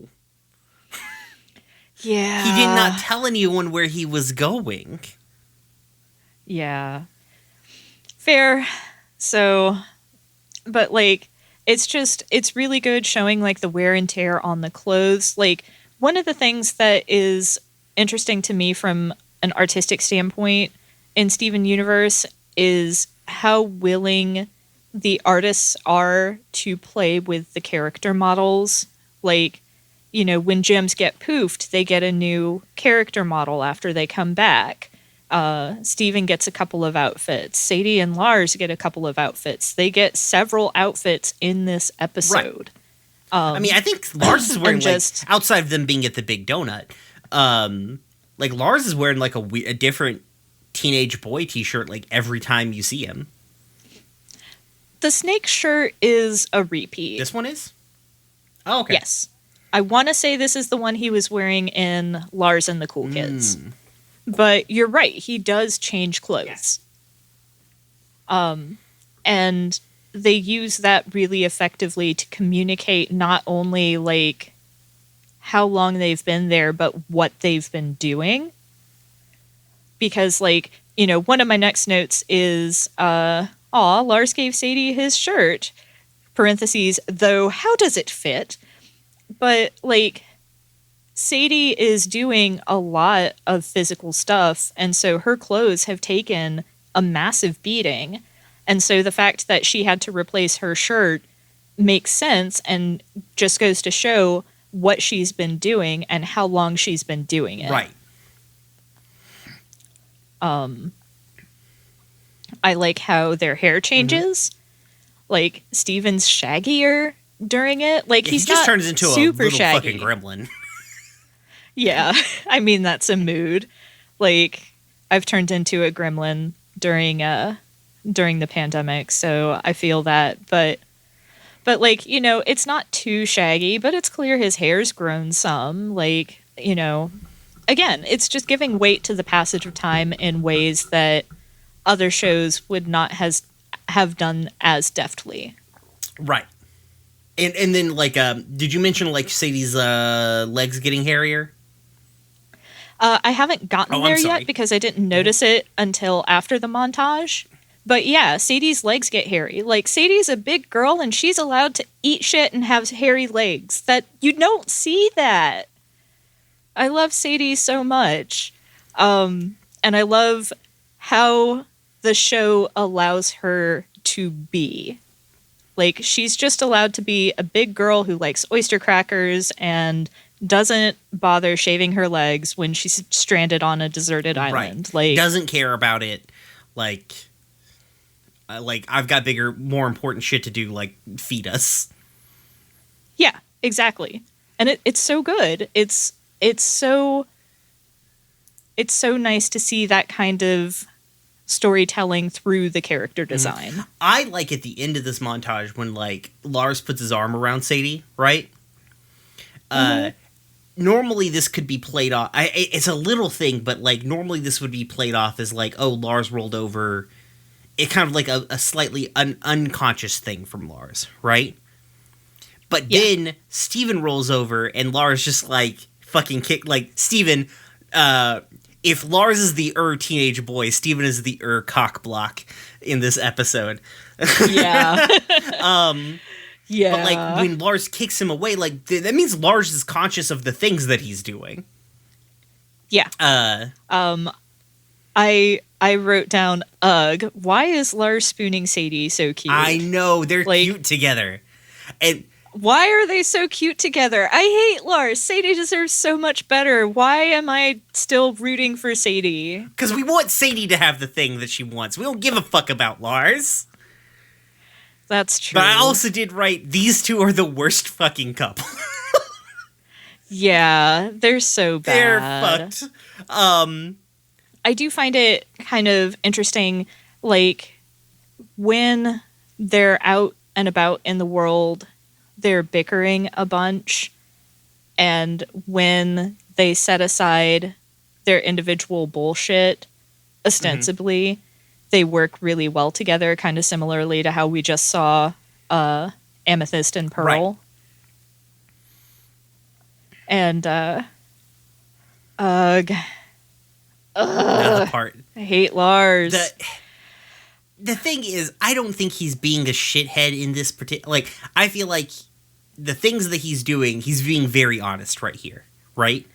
Yes. Like, that's the thing that fucking sucks right now, is that, like, oh, we're seeing the real Lars has shown up. Well, the real Lars asshole, please stand up. Yeah. It took me so hard to get that cadence. Especially the moment where Lars and Sadie kiss. Like, Lars is sitting there ugly crying because he's homesick and he doesn't want to be stuck here forever. And it's like, that's not something that he would have ever allowed himself to do back home. Like, it's it's so clear how much of the shithead that I hate is tied to the artifice of his masculinity. Right. And there's like the full breakdown of, because like when they kiss, like I said, when they kiss, like they just full fucking go for it. This isn't like a chaste little peck of a kiss or something like that. They kiss and they're like, fuck it, we're doing this.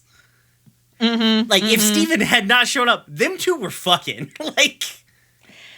Yeah. And just like it's really like aggressive, like, and not aggressively, that's the kind of the wrong word. It's just like it's for these two characters, not for us in the show as the viewer, but for these two characters, it's this like big cathartic release of ostensibly like these two like finally admitting things like truisms and like going for it. And then I love the show immediately like takes the piss out of the moment with Steven. He's so good.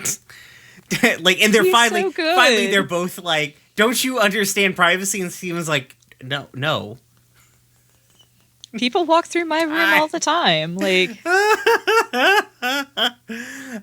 it's so good. Steven's so good. I know. And like, I like Lars being like, immediately we see the thing happen, right? Like, oh, Steven's here. Lars is putting the mask back on. Also, I have a note here. I guess like when Lars is like going, I'm going to go start the fire. And Sadie's like, we're not really on a firm timetable. I'm like, Sadie's going to go get that dick. Like, yeah. And then the monster shows up, whatever. We're not here about this monster fight right yet. My next notes are Sadie. Sadie, what the fuck? What the fuck, Sadie? Why do I agree with Lars? Why do you try to kill Lars when he's right? So, this conversation is so fucked on both sides. Yeah. Because, like... Oh, my God. Obviously, listen, if we're gonna weigh who did the more fucked up thing here, it's Sadie. Sadie. 100%. Yeah. There's, like, kind of not really admitting that, like, you were into a moment as well. And then there's trapping your friends on an island for probably 2 weeks. At least. Yeah, it's... Oh my god. Oh my god, Sadie, that's so fucked up. What leads you to believe that this is an acceptable thing to do? It's really interesting. We've been getting a lot of episodes of, like, characters that are this stable, like, these good characters in Steven's life, right? Making these really shitty, selfish decisions. Yeah. And the ramifications that come from there. Because, like, you hear, like, she just wanted to spend time with... She wanted Lars to stop being such a shit. She wanted the real Lars. And she thought that this could... And the fuck thing is that she's right. She realized that, like, if I get Lars away from shit, he'll chill out, you know? But then Lars is like, you came on to me. I'm like, motherfucker, instant replay shows that you kissed her. I like how she's like, you kissed me on the mouth. Like, yeah, it's like just the way he deflects is so infuriating, but I'm more upset at Sadie. He's infuriating. Sadie committed a crime. Yeah. Yep. Oh, yeah. Like, I hate Lars, but everything that he is saying is correct. Right. Like, he has his... Well, okay, other than like her being the one to come on to him, like that's categorically false. But like, and as far as like his anger and sense of betrayal and stuff, he's completely justified. Yeah, in that. Definitely. And like, yeah, like I don't know. I do feel a little bit like the narrative does not go hard enough on Sadie here. Yeah, because by the end of this episode, like, we're supposed to be still sympathizing with Sadie. Yeah. And I mean, I feel like the fight with the monster does a lot to bring us back around on Sadie, but I don't feel like in this particular moment the narrative goes hard enough on making us understand that what Sadie did was deplorable. Yeah, because, like, it was fucked. Like, no ifs, ands, or buts about it. Like, what Sadie did was wrong, and unlike the other episodes where the characters kind of have their come to Jesus moment about it, you know, like, Greg has his come to Jesus moment, and then Pearl does too, but at the end of this episode, Sadie kind of gets off the hook. And I think it's because, like, the writers... I think it's a more interesting narrative, you know, from a narrative standpoint, it's more interesting if you paint the guy who is still categorically the biggest shithead in Beach City, as right, because like, when Lars betrayed Sadie's trust, we had a whole episode where Lars had to realize he did something wrong and apologize for it. And Sadie did the same thing, but kind of worse. But, you know, narratively speaking, she did the same thing to Lars. And at the end of this episode, we're supposed to be sympathizing with Sadie about doing that thing. And it's like, this isn't, I don't know, Steven Universe. Because, like, they also go to great lengths to kind of show, and I think in a good way, like, in the argument that they're having, like, oh no, this is really fucked up right here, you know? Yeah. Ow. Yeah. Sorry. Little bit is being a little shit. It's okay. And I mean, I guess Sadie and Lars are kind of like the Steven Universe on again, off again. Will they, won't they sort of couple in the background. Yeah. But they also... they're setting up early for some stuff that kind of happens later, especially, like, once we hit, like, future. But, like, these two are not, like, they're probably compatible as friends, but, like, these two are not romantically compatible, like, at all. No. God. It's just, like... Teenage hormones are It's hell. true. I mean, it's just messy teenager shit, right? Like, because they were like, what? We've determined, like, they're like 18, 19. Yeah, somewhere around there. And this is the just kind of dumb fucking garbage you get up to in your late teens. I mean, I've never trapped my friends for 2 weeks destitute in the wilderness, but, you know, I've made other bad decisions. Oh, yeah. Yeah. But, like, the thing is, though, like, they hit, like, they don't, this is kind of, I feel like, our first real instant, like, ever since we hit the midpoint of this series, right? It feels like the Crooniverse is, like, well, all right, we got all the heavy stuff out of the way. We can tell this, like, we can tell the heavy hitters now. Like, because this kind of, we had dark stuff and kind of heavy stuff before Ocean Gym. But I feel like Ocean Gym is the turning point of, like, because, like, we've had, like, what, 3 episodes of back-to-back, like, at least one heavy as fuck episode. Yeah. With, like, no pulling. This is still a show made for, like, the demographic of, like, what, 10 to 13 or something like that? Yeah, something so like that. So this is a really heavy fucking episode to, like, pull at kids. And I still don't think it's aimed at... the older audience that's watching the show. This still feels like it's aimed at kids. Like, trying to tell them, like, trying to show them, like, all right, so here's what they're showing them how the adults work in their life, but also, like, here's kind of some, like, lessons for you as you get older, as you become Lars and Sadie age. You know, here's kind of the shitty things that you can do. You know, be aware of it, you know?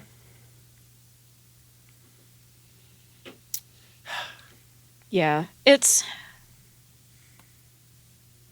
good. Like, overall, it's really good that the show is choosing to approach these subjects. But yeah, I do wish they would have stuck Yeah, the landing a little bit better on this episode. Yeah, it feels very both sidesy. Yeah.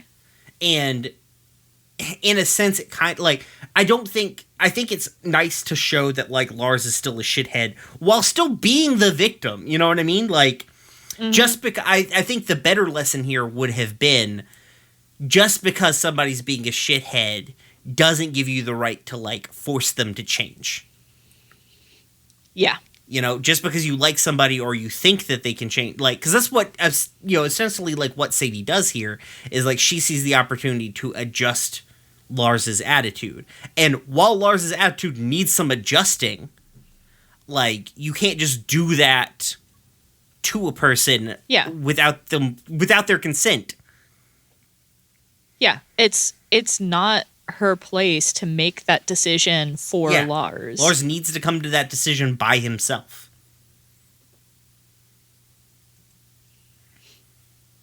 So, yeah. Though, still a good episode. Like, you know, it... Yeah. Oh, God, done. Okay. My next note is holy shit Sadie, because of her, like, just fucking going at the gym monster. Right? But my last note for the episode is Sadie just murdered somebody. Are we not going to talk about this? It's such a visceral fight scene. She slowly kills this invisible monster with a sharp stick. Yeah, like this is very clearly meant to be something that was traumatizing to Sadie. Like, she's clearly not okay after this. Yeah, she's not having a good time. Yeah. Though, Sadie's a fucking beast. Add her to the team. Yeah, Jesus Christ. Like, she did that with a sharp stick. Think about if you give her a real goddamn weapon. Yeah. Oh my goodness. But yeah, like... I mean, we get into... There's some more... Like, we're gonna... Obviously, like... Lars and Sadie are, like, tier 1 of townies. They're, like, they're the tier 1 townies. So we're gonna come back to them more and more often. Though we don't really come back to this particular... Like, this moment doesn't get a whole lot of reference. I don't think, again. I could be wrong. Mm-hmm. So... Yeah, well, I mean, it makes sense that we come back to them frequently because Steven's they are friends. as outside of Connie. So, though I guess that is the argument. Steven does have one friend his own age, but she's kind of transient, not in the sense that like she's homeless, but you know her dad travels around, so she's not always in Beach City. She doesn't live in Beach City, to my knowledge. Yeah. So. Which we'll get to soonish because of winter forecasts coming up, but yeah, like Jesus Christ, oh my God, this is a lot of a fucking episode. It's so much. And again, I think this is them showing, like, this is them doing a good job of showing, like they could have made this a cool ass fight scene, right? And it was a cool ass fight scene. Let's not I'm not going to downplay it because it was cool as shit. Because it's interesting to see like our normal ass human take on a monster like this. But also and like every other emotion, like victory, air quotes, that like the gyms get over something that's not a monster. Because realistically, the main villain of this episode is not the gym monster; it's communication.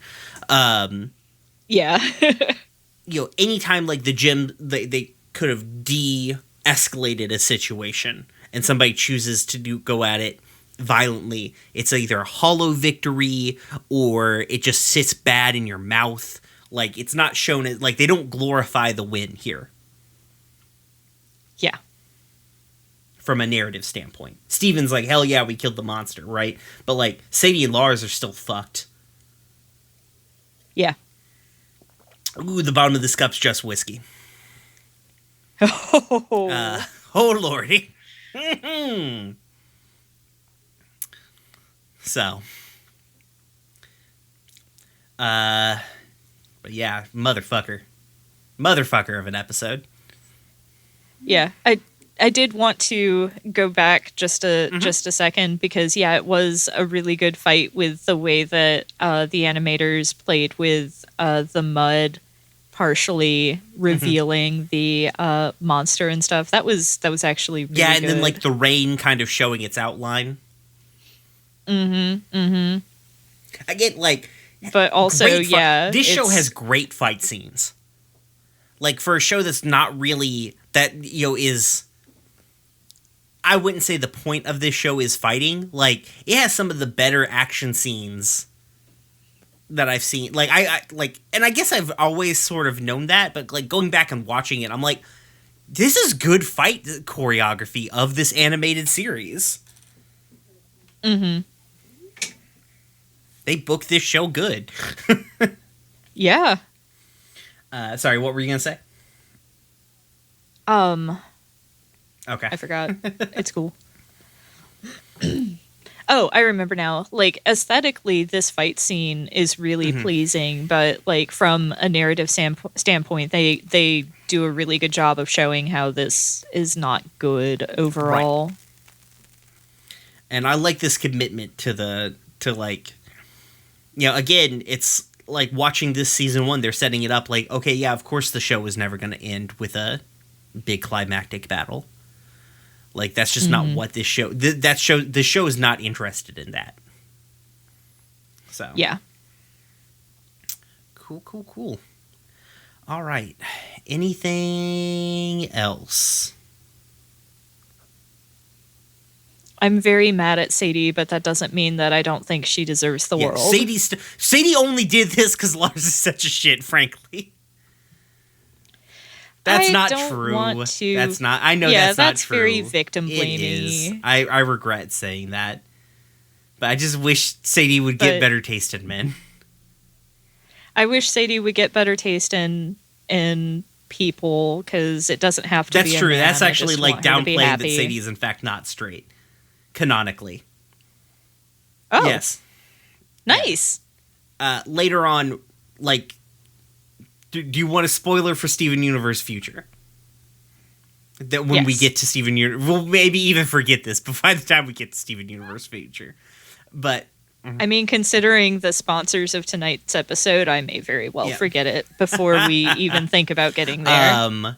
But yeah, in Steven Universe Future, Sadie shows up with her new partner, Shep, who is like a non-binary person. Aw, yeah, yay. An actual human, just regular ass human, non-binary person from Steven Universe. Mm-hmm. Nice. So yeah. So Sadie, canonically not straight. Good. I'm very glad to hear this. Also, when Stevani shows up, everybody thinks Stevani is hot as hell. So. Fair. Okay. Well, anything else about Island Adventure? God damn it, Sadie. Damn it, Sadie. Yeah, I mean that's basically it. Damn it, Sadie. Also, how did Sadie fit into Lars's shirt? Cartoon shirt. I guess. Lars probably, they don't draw it, but Lars is wearing oversized shit. Yeah. Like oversized probably. t-shirt and skinny jeans. That seems like a look Lars would do.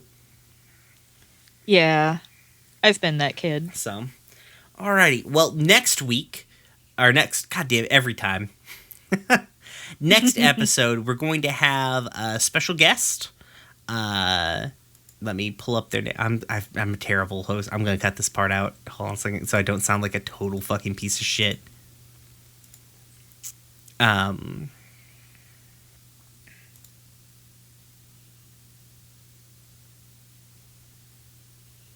Okay. Next week, we're going to have a special guest. her at her the queen on Twitter, one of the Crystal Thems from the drag show. They are going to be on here. We're going to be talking about episodes 31, 32, and 33. Keep Beach City Weird, Fusion Cuisine, and Garnet's Universe. Alexandrite shows up next week. It's going to be good time. I'm just leaning into it, saying week now. If you want to check out, if you like what we do here and you want to check out more of just me and August riffing on media, you can come check us out on our Twitch page. It's twitch.com/Standing Stones Prod, PROD. We are currently playing through BioShock. We're on BioShock Infinite right now. Whew, lordy, they're ham-fisted at the beginning. We just played the first section of BioShock Infinite. Motherfucker. It's a lot. We'll see if they can stick the landing. Spoiler alert, they don't. So, should be interesting. It's grosser, but it's already, frankly, better than BioShock 2. Yeah. I mean, that's a low yeah, bar, exactly. though. It's like they hopped over the hole in the ground. So come check us out on that. You can hear me and August on the show that we are also on together. Dumb Kids Playing Hero. I forgot the name of the show. Sorry, Danielle. Jesus Christ, Brian. Listen, it's been a day. You know what? You're valid, but also Jesus Fair Christ. enough. But yeah, come listen to us on Dumb Kids Playing Hero. Our season finale for that show is rapidly approaching. So get caught up on the first season. It'll be a good time. That season finale is lordy. You can check me out on the internet at Roomware Pod, on the Room Where It Happened, where I DM things. We're doing Space Appalachia. It's a good time. There's robots, and I love them. Yep. August. Yeah, I've been August. You can find me on Twitter at Harpydora. You can find, if you enjoy me talking about colorful children's cartoons, you can head on over to Equestria Gaze, where my partner Anya and I talk about My Little Pony.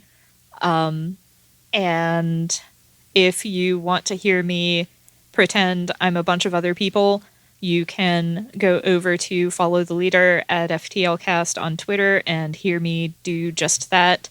Brian guested for one arc. It was really good. We want to have him back. Yeah.